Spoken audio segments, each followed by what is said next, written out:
तो गाइज, मेरा नाम विशाल है, विशाल जैन है। मैं अभी कासिम भाई से बात कर रहा था। नहीं तो उन्होंने से पूछा कि आप ये काम करते हैं तो आपकी प्रॉब्लम्स तो सॉर्टेड होंगी, कुछ सोचना नहीं पड़ता, पढ़ना होगा आपको, अब सब सॉर्टेड है। तो उस छोटी सी चीज़ को मैं एक दो कविता है मेरी, इसके लिहाज से एक छोटी सी कहानी कहना चाहता हूँ। और ये भी ताज्जुब की बात है कि ये पिछले 3 या 4 दिनों की ही है, लेकिन इसमें एक कहानी है।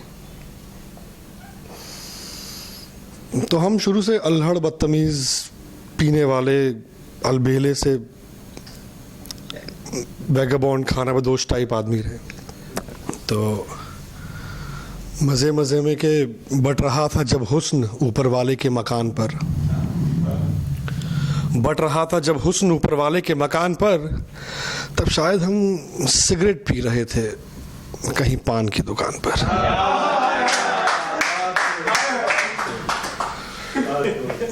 तो हाँ, अक्सर ऐसा लगा हमें, ये सोचा हमने कि यार हमारे पास भी वो मौका, वो ज़िंदगी, वो प्यार, वो इश्क, वो मोहब्बत कभी तो आया होगा, कभी तो उसने भी दस्तक दी होगी हमारी ज़िंदगी में। तो हम हमेशा वांटिंग या क्रेविंग या पिछड़े हुए से ही क्यों। तो हाँ, ज़िंदगी एक दिन मेरे घर भी आई थी। ऐसा नहीं कि नहीं आई थी, जिंदगी एक दिन मेरे घर भी आई थी, लेकिन बाजू के पास से रगड़ खा के निकल गई। हाँ, जिंदगी एक दिन मेरे घर भी आई थी, लेकिन बाजू के पास से रगड़ खा के निकल गई। अपनी मखमली नर्म गर्मी का बस ऊपर से एहसास दिला के निकल गई। हाँ, वैसे एक दफ़ा मिलने की कोशिश की थी उसने,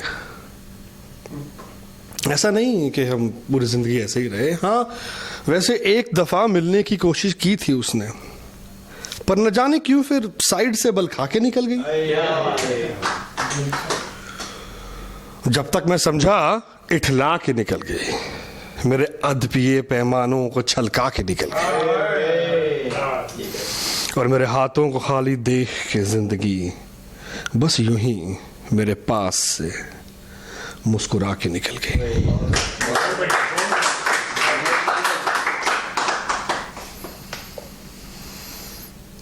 तो भाई, ऐसा नहीं है कि वो नहीं आई थी, वो आई थी, हमारे पास जरूर आई थी, लेकिन जब तक संभला मैं तो जा चुकी थी वो, कि जब तक संभला मैं तो जा चुकी थी वो। कहती थी, रुकती नहीं हूं किसी के लिए, अरे तू अपने फितूर से अब तो बाज आ जा, संभाल ले मुझे कि मैं झुकती नहीं हूं किसी के लिए। फिर मुड़ा मैं, जब मुझे एहसास हुआ कि ये तो चली गई, फिर मुड़ा मैं, देखा पीछे शायद खड़ी हो, फिर मुड़ा मैं, देखा पीछे खड़ी हो शायद, पर तब तक वो जा चुकी थी। तूफान की तरह आई थी मैडम, और आंधी की तरह हिला के निकल गई। मेरे वहम के गुबार को छटा के निकल गई, मेरे सीने में वक्त को दफना के निकल गई। क्या बात। हाँ, वो आई तो थी एक दिन मेरे पास भी जरूर, पर छोड़ के अकेला मुझे तन्हा वो निकल गई। तो ऐसा नहीं है कि अगर जिंदगी में पैसा हो तो आपकी सारी प्रॉब्लम सॉर्टेड होती हैं या हो जाती हैं। जिंदगी अपने को दुखी करने के बहाने भी ढूंढ लेती है। हाँ, तो एक परेशान आदमी परेशानी ढूंढ लेता, तो ये उसके कॉन्टिन्यूएशन में है कि फिर हमने सोचा वो चली ही गई, अब क्या मलाल करना। खैर, और फिर एक दिन मैं तुझे भूल गया। ये उसी का एक छोटी सी कहानी का दूसरा हिस्सा है। और फिर एक दिन मैं तुझे भूल गया। पहले पहर तो बहुत मुश्किल हुई, दूसरे में तबीयत खूब तंग दिल हुई, तीसरे तक मैं तुझे सोचता ही रहा, और फिर आंख लग गई न जाने कब। जब आदमी पे नींद हावी होती है ना, तो वो सब भूल जाता है। तो नींद आएगी ही, दैट्स योर एनाटॉमिकल सिस्टम, कि आप थक हार के, लड़के, परेशान होके, एक नहीं तो दो नहीं तो 3 बजे नहीं तो 4 बजे सो ही जाएंगे। और फिर आंख लग गई न जाने कब। कुछ रोज तलक तो घाव गहरा था, सिसक सिसक के मुंह को आता था कलेजा। मन मचलता रहा और तन भी जलता रहा खूब। फिर तू ओझल होने लगा आंखों से, या जिंदगी है तो फिर तू ओझल होने लगी आंखों से।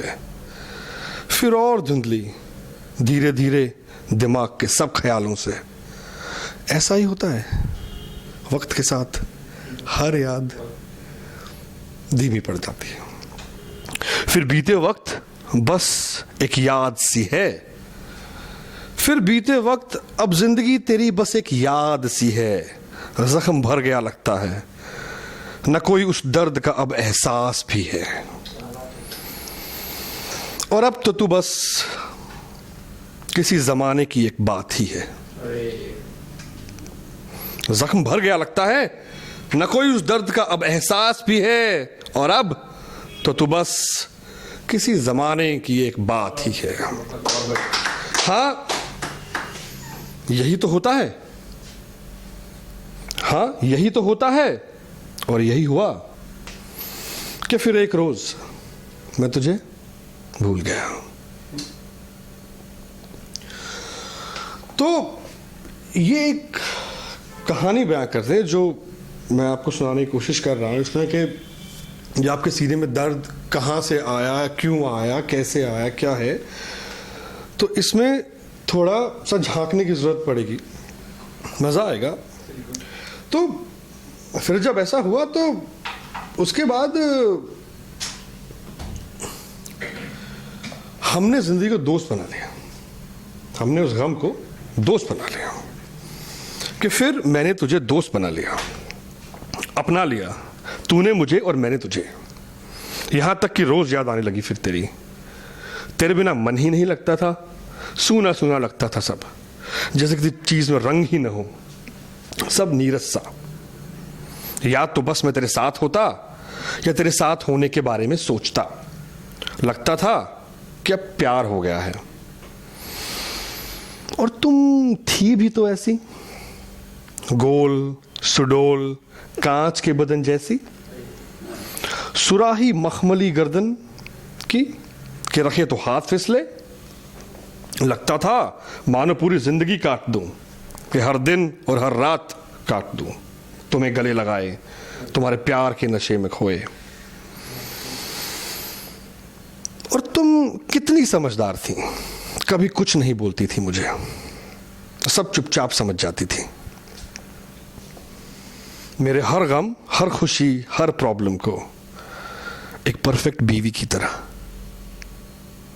बस मुझे प्यार देके अपने अंदर समेट लेती थी तुम, बस चुपचाप। आदत हो गई है तुम्हारे बिना न जीने की। ये वही कहानी है, ये वही किस्सा है कि जिंदगी से बात की, फिर जिंदगी को हम भूल गए। और अब ये कैसे भूले हम जिंदगी को? आदत हो गई है तुम्हारे बिना न जीने की। तुम तो चली गई थी ना, और तुम्हें भूल भी गया था मैं। बस हर रोज हर शाम तुम हो, हम बैठा करें और घंटों एक दूसरे में डूब के बातें किया करें। ए मेरी प्यारी शराब की बोतल,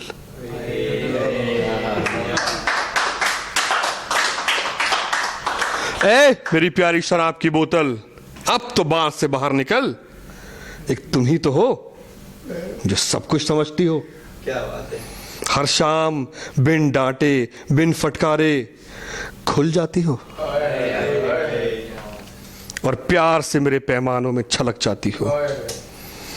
कस के मेरे होठों से लग जाती हो, उन घूंटों में मेरे प्यार की प्यासी, उन ओस की बूंदों में, और घंटों तक उफ भी नहीं करती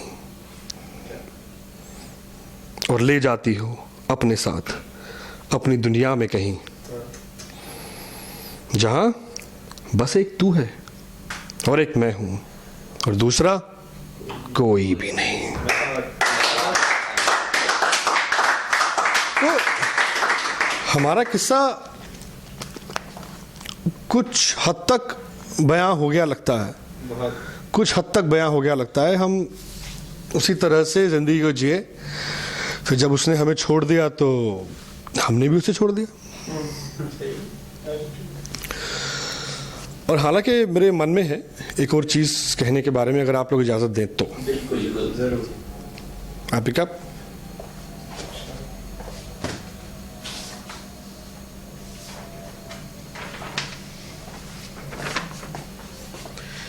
ये वो कविता है जो मैंने दुखी होकर लिखी थी कि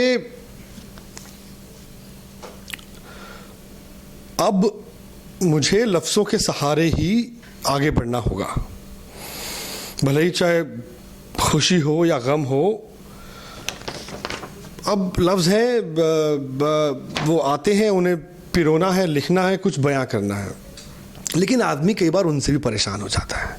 कितना लिखे, क्या लिखे, किसके लिए लिखे, कौन सुन रहा है, किसको किसको पढ़िए।